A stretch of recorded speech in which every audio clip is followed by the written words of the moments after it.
Brother Nashi, I am coming to you because I want people to know my story. Today, I am coming to you as a woman of God, and I hope that my testimony it is going to assist other young South African women as well as other women from around the world. If you put money in front of everything, you are going to get surprised in life. I do have 3 kids. I have 2 kids that I had with my current husband. I used to be a gold digger or a slave queen, like the way that they call them these days. We used to be called gold diggers. I had a son with a man that was from Tanzania. Most of you might be wondering, how is it possible that a South African woman can have a child with a man from Tanzania? Let me say that money happened. When I got married, even my relatives, they were surprised when I told them that I was going to get married to a man from Tanzania, whom I had only met once because he was someone that was very wealthy, and I was going to leave South Africa and start the family in Tanzania, and that I did.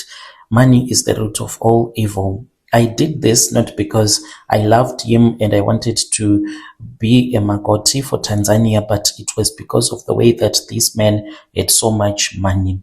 In 2008, even though right now I am a humble pastor these days, but back in those days, I used to be a completely different person. You would not even recognize me. The way that I used to drink alcohol, the way that I used to hang around different men, those men that drove black SUVs, the most expensive ones. I used to be that kind of a woman who would go to a groove without a single cent, knowing that her body was like a credit card that she could use so that men can come and buy alcohol for him. I feel that God, He blessed me with my current husband because with what I used to be, I was not supposed to be in a good place like this, a nice house, a nice car, and being a pastor's wife. I was a young woman. I was a model. I always loved modeling. I was a rising model and I was hungry for the soft life. I was a gold digger. And if I would start dating a man, I would ask him how much he has in his bank balance. If it happened that I did not want him because he did not have enough money, I'll just charge him each and every time that he would be sleeping with me. I'm not ashamed to admit it right now because it is my testimony. I wanted to be the girl who was always on the VIP guest list. I wanted the champagne that could cost someone's month rent.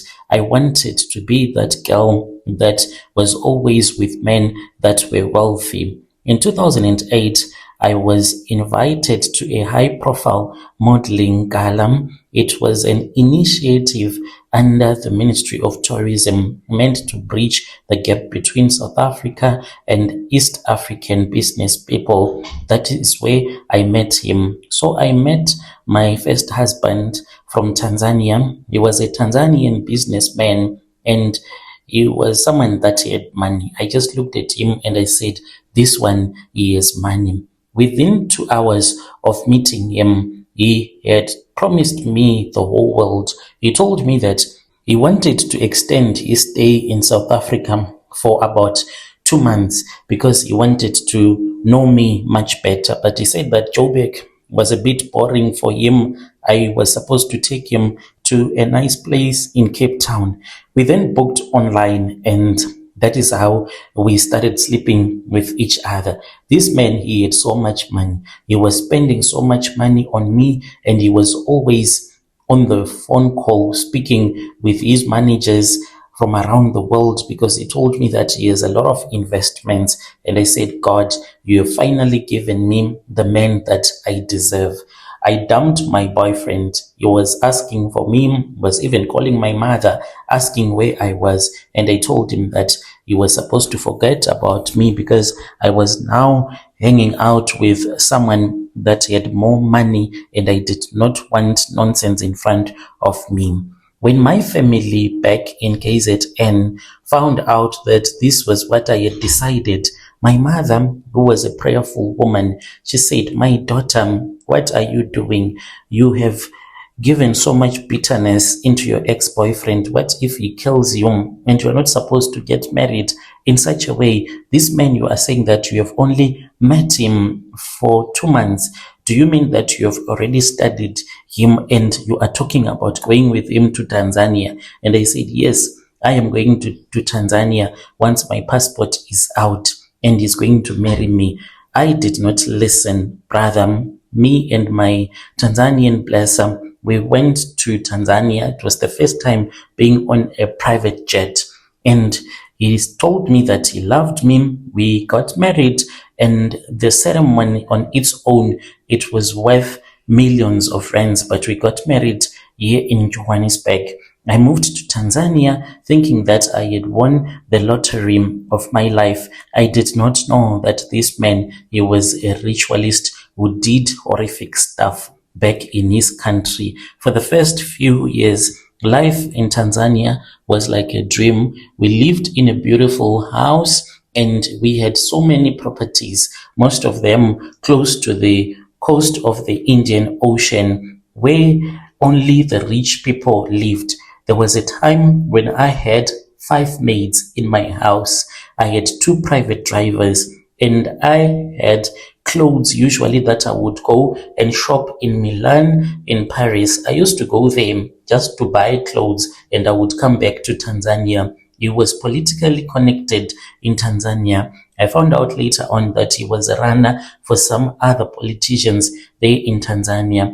In 2010, I gave birth to our son, and my husband, he seemed like a perfect husband, and I was so proud of him that I had taken this gamble to get married to a man that was from Tanzania, and everything was working out in my favor and everything was going according to the plan. Little did I know that my husband, he was a ritualist. So my husband, he had another part of the house which I was strictly forbidden. Amongst my drivers, there was one who used to go there. He would go there sometimes. He would stay in that section of the house because the mansion, it was really big.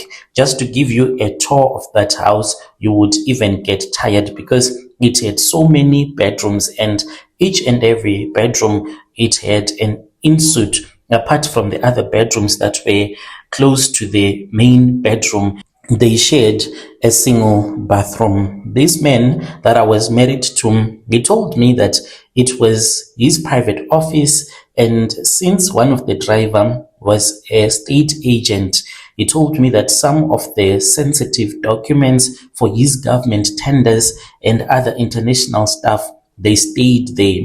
All that I cared about was the money that my husband gave to me, the money that I had, which I could send even to my own relatives. But there were days when I would wake up late at night and I would hear people that were talking, even though it was very far, the offices were far from my bedroom, but I would hear people that would be talking. And those people, the way that they were speaking, it was as if they were talking in Arabic. As for my husband, I started to notice that there was a pattern. There were days when I would wake up when he was at home. I would wake up and I would see that my husband, he was not in the bedroom with me. This would happen maybe for about a minute.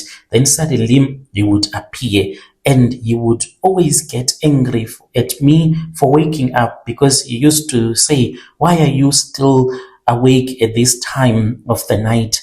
And it was very weird to me because it was as if he was hiding something from me. I would always have the same dream whenever I would wake up and see that my husband was not right next to me. The dream that I would have, I would see a snake that would be entering into the house and it would climb the stairs and it would come and my husband will start to make love to that big snake. But by the time that they will start to make love to each other. The snake would have transformed itself and it would have become a woman, which was very weird to me. And I would wake up and see that my husband is not in bed.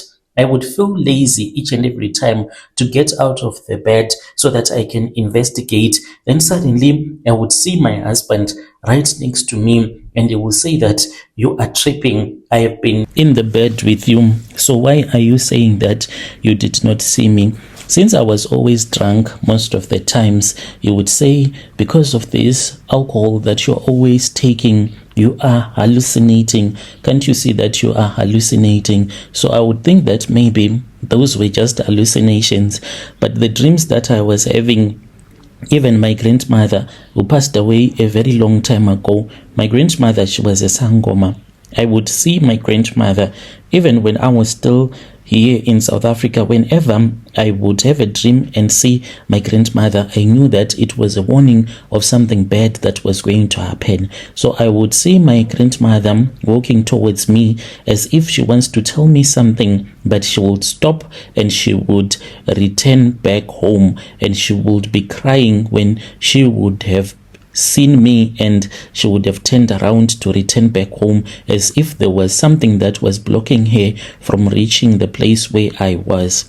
In 2012, I came back to South Africa for my cousin's wedding. I arrived back home, brother. I was looking like the queen because my husband, he was filthy rich. Whilst I was in Johannesburg, my best friend, she told me that she had a problem with her husband. It started with a simple thing, and she was like, I want to go to this sangoma because my husband is cheating on me and I'm being told that there is a negative spirit that is affecting my husband, and this negative spirit, it is being caused by one of my family member. So can you accompany me?